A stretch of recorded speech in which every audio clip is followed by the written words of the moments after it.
Well, greetings everyone, and welcome to week number 3 of our Advent study using the book Roots by Dan Wilt. And as always, I'm joined by my good friend Richard Garrett. Well, welcome to everyone. Here we are in week 3 of our study of Roots, as Damon mentioned.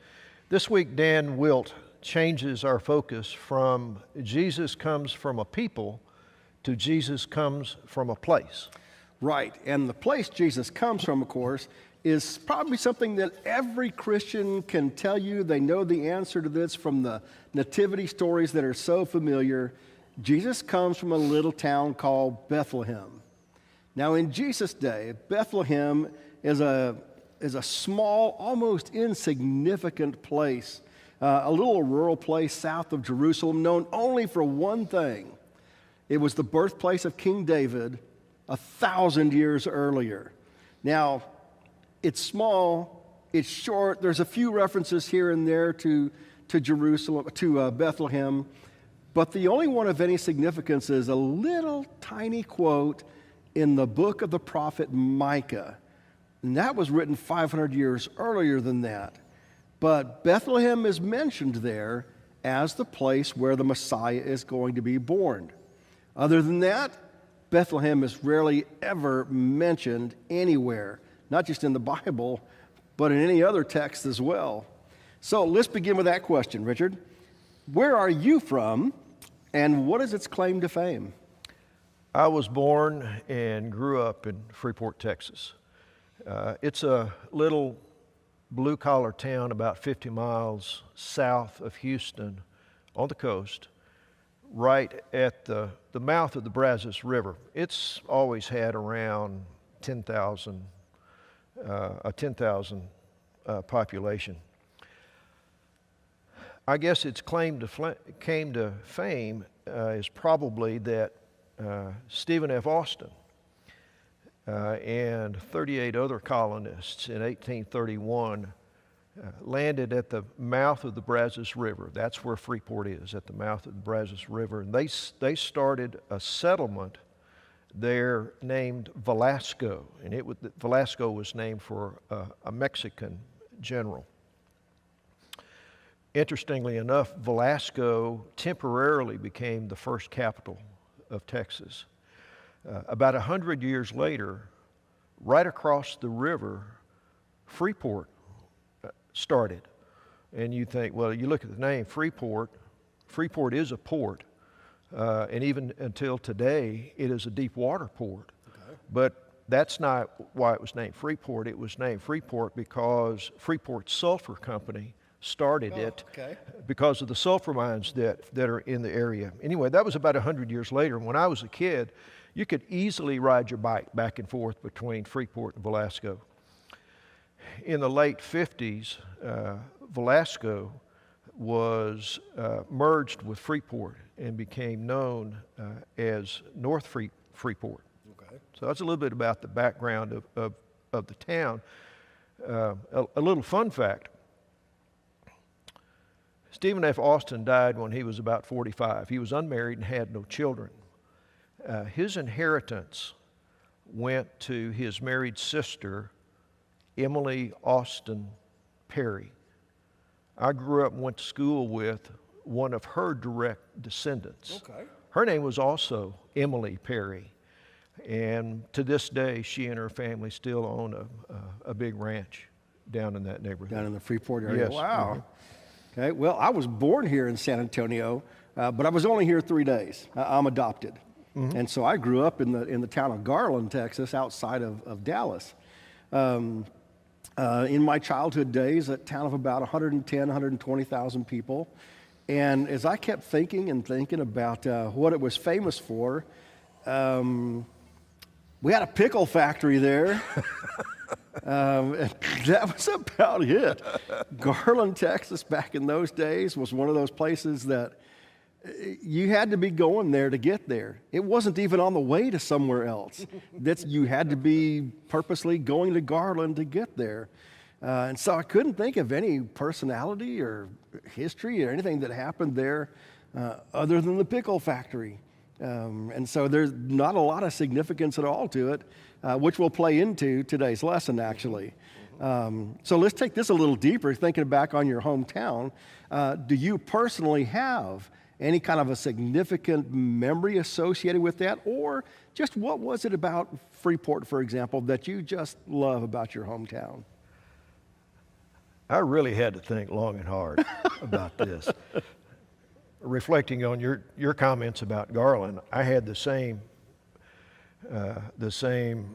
thoughts about Freeport, and I knew that you didn't want to hear that my most treasured moment of Freeport was how it looked in my rearview mirror. Okay. So, like most high school seniors, I couldn't wait to leave, to see what else was out there. And when I graduated from college, I didn't know much, but I knew I didn't want to live in Freeport. Susan and my sister Pat reminded me that I, like you, will always have memories of Freeport that I'll never forget, and I shouldn't forget. Freeport was and is a working man's town. My dad was in the construction business all his life. He started out as a carpenter. And this may not be a memory so much as it is an appreciation of my roots in a blue-collar family, something that I have come to become very proud of. It'll always be home. All of my childhood memories are there, but most importantly, that's where I first met Judy. Oh, no kidding. Mm-hmm. In January of 1967. Wow, incredible. Well, for me, again, growing up there, we lived on one side of Garland until I was about 7, and then we moved on the other side of Garland and stayed there throughout the rest of my parents' lives. My mom died 7 years ago. My dad died last year. The house is still there. Our family still owns it. And so it was one of those places that just when you went home, that's where you went. Mm-hmm. Same house, exactly. Same location. Neighborhood didn't really change a whole lot either. And so again, like you said, a lot of my memories were the kids I ran around with and grew up with in grade school and then junior high and high school. Those were the great memories I had. Kind of like you, when I left, I didn't have any intention of going back there to live, but I did. I went back there to live with my mom and dad when I went to grad school the first time. And so it was just that central place of going back there. And so in terms of what I really loved about my hometown, it was not so much the town as it was, that's where my house was. Mm-hmm. And it was until my parents passed away. And so that became a kind of a solid thing for both of us. And so, like I said, Jesus claims Bethlehem as the place where he was born. And again, in his day and time, very few people would have mentioned Bethlehem as the birthplace of the Messiah. In fact, by that time, most people had expected that Messiah would be born in a big city, like Jerusalem. I mean, that's the capital of Israel. And he would either be a great warrior, great king, or a great priest. There was no expectation he'd be some country bumpkin from a small and seemingly insignificant place like Bethlehem. But as I think about that, I think it speaks not just to the history and the people that study biblical things, but I think it speaks also about the character of God. Now, Richard, I know that you have studied the Bible extensively. So I'm going to ask this question. What do you think that says about the Messiah being born in Bethlehem to poor parents, about the way that God chooses to work through the small and insignificant in order to do kingdom work? This may be somewhat of a stretch. Okay. But humor me. Okay. Okay. I was reminded about what it was like to be a freshman in the cadet corps at A&M in 1966. Okay. That's when I started college. When you cut everybody's hair off and you dress them in khaki uniforms, they all look alike. They all look alike. So it was a completely level playing field. The upperclassmen and the cadre there didn't know and didn't care whether I was from Garland or from Freeport, or that my father was a scientist and an inventor or a carpenter. There weren't any favorites. We were all equal with the same challenges and the same opportunities. Likewise, all of us are equal in the eyes of God. Now we hear that and we know that, but we know it in our heart that it's true, but still often we think either unworthy, incapable, doubtful about our potential.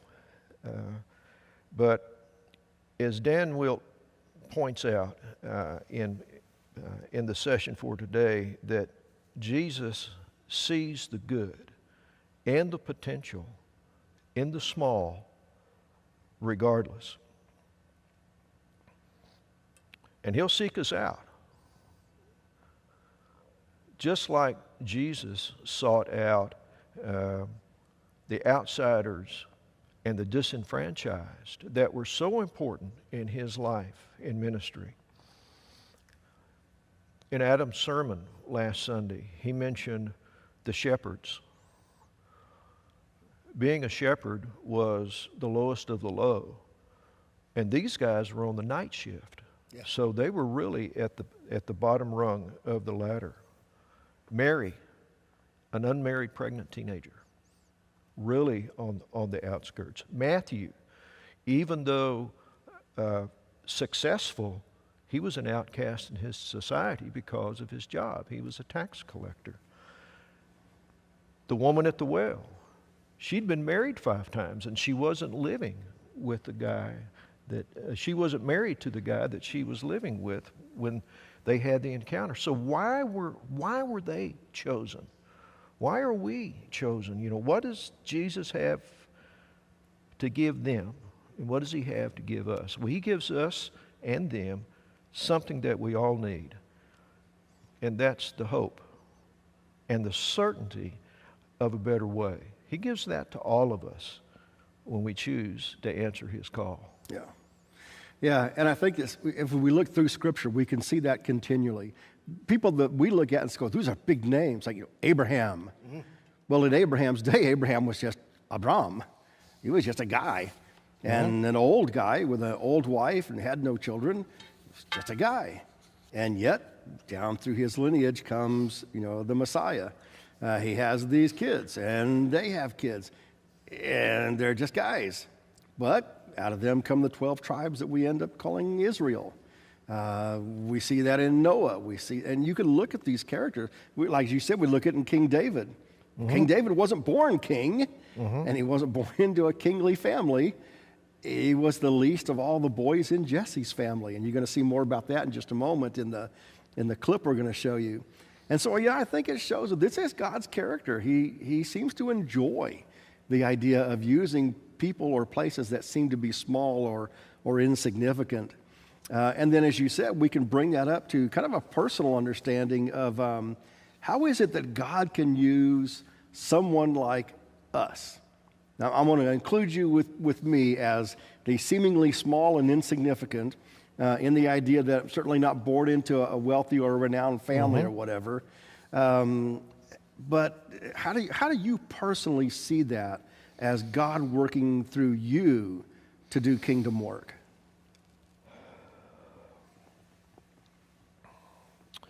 God has always been, and will always be a presence in our lives, whether we acknowledge it or not. He's not going anywhere. That's God's grace that we all have. I have heard God's grace defined as the undeserved gift freely given by an unobligated giver. He's also patient, and He's forgiving. like we read about in the Old Testament all the time.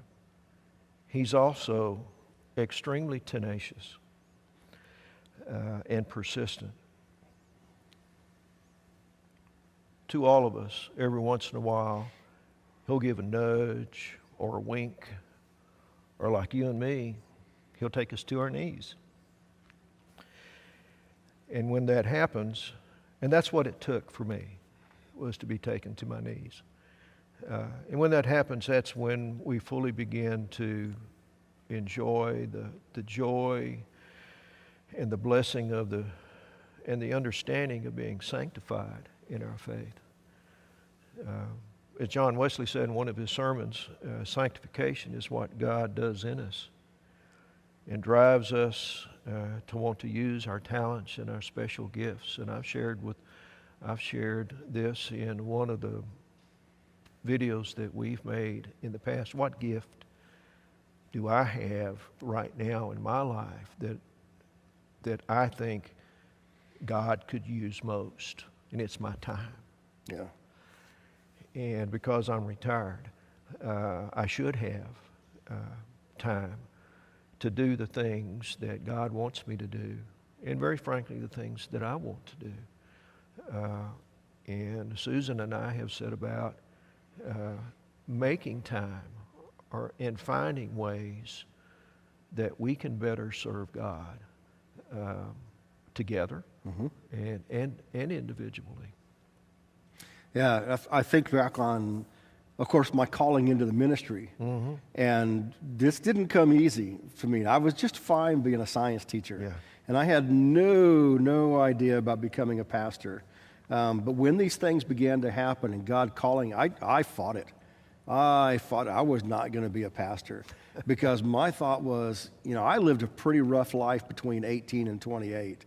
And, when I first really came to Jesus Christ, I was 28 years old.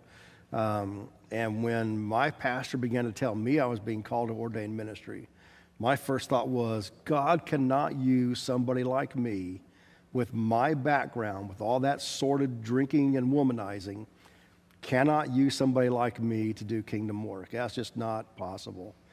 And of course, what I eventually had to give into and understand was this idea of God working through the people that other folks seem to reject, or the people that don't think they're worthy. And so, like we said, one of those is this idea of David and the town of Bethlehem and such. And so this idea that we're talking about is one of those things that Dan Wilt focuses on in the video. So we'd like you to watch this clip right now from the video and find out this idea of the small and the insignificant.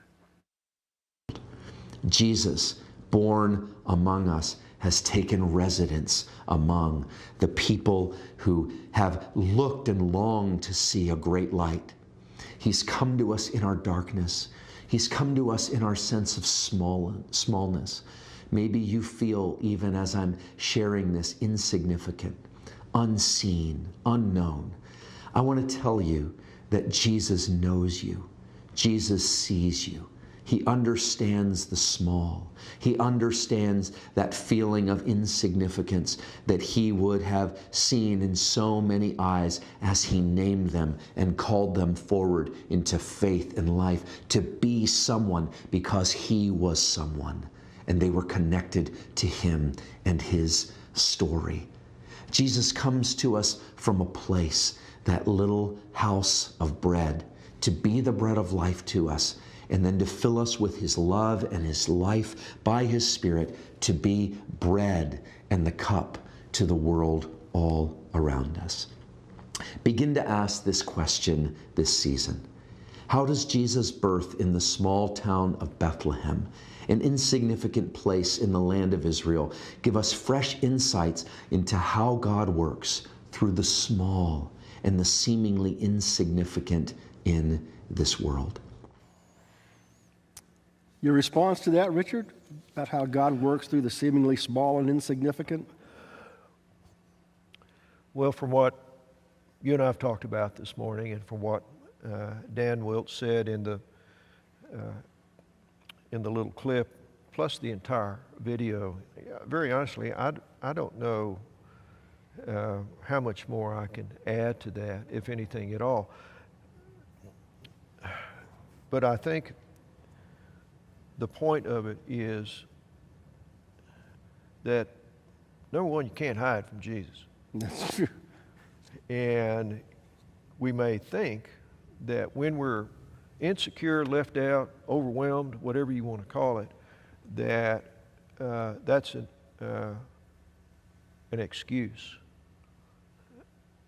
But Jesus knows that it's not. And He's going to come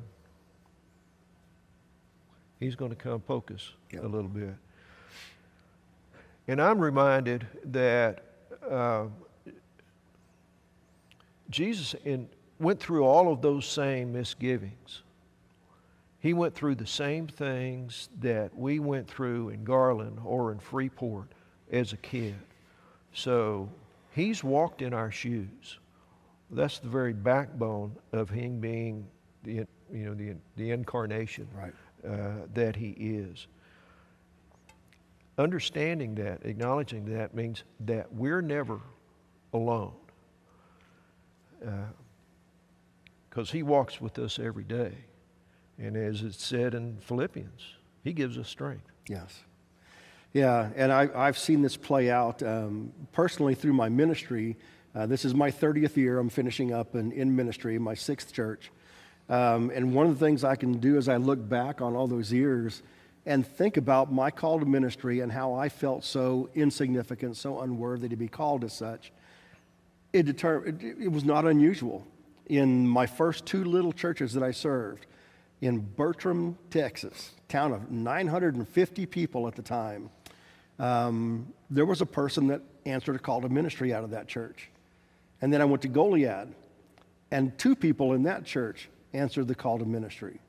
Then I went to Harlingen, and 4 people from that church answered the call to ministry. Then I went to Corpus Christi, and 2 people from that church have now entered into full-time ministry. And now here we are at Coker. This seems to be one of those things that has followed me, is helping people realize that God will call on them. And they have special gifts. They have reasons that God calls on them. And they don't have to be well-renowned. They don't have to be from wealthy families. They are, in fact, significant because God chooses them in the same way that He chose me. And so I've been able to get that message across to people in every church I've ever served. And it became kind of a release for people to say, wow, well, if Damon can be called, anybody can. So, and they answered those calls to ministry. And it's just been incredible to watch that. Well, in the for whatever it's worth category, you've called me to do this. How long's it been? We've been doing this for a while. This has been fun. 5 or 6 years. Yeah. Would I have ever volunteered to do this? Probably not. So it's still working. It's still working. And so again, I think the lesson that we learned from all this today is not only that God worked through a small town and an almost anonymous set of parents to usher in the greatest gift of all kind to humankind, but that God continues to work by the power of the Holy Spirit through common people like you and me every single day. And that's the challenge before us this week, is that we spend some time thanking God because He considers people like us to do His work. And on our part, to offer ourselves to God, regardless of our status, or lack of it for that matter, so that we can serve Him and others better. Yeah, I agree. And so here's the challenge, like Richard said this week. I'd like you to think about this. How is God calling you? How is God wanting to use you for kingdom work? Think about that this week, because you are not insignificant and you are not small in God's eyes. God has great things for all of you. So think, pray about that. Ask God where He wants to use you. Till then, we'll see you all back here again next week for our final installment of our Advent study. So, bye for now. Right. See you next week.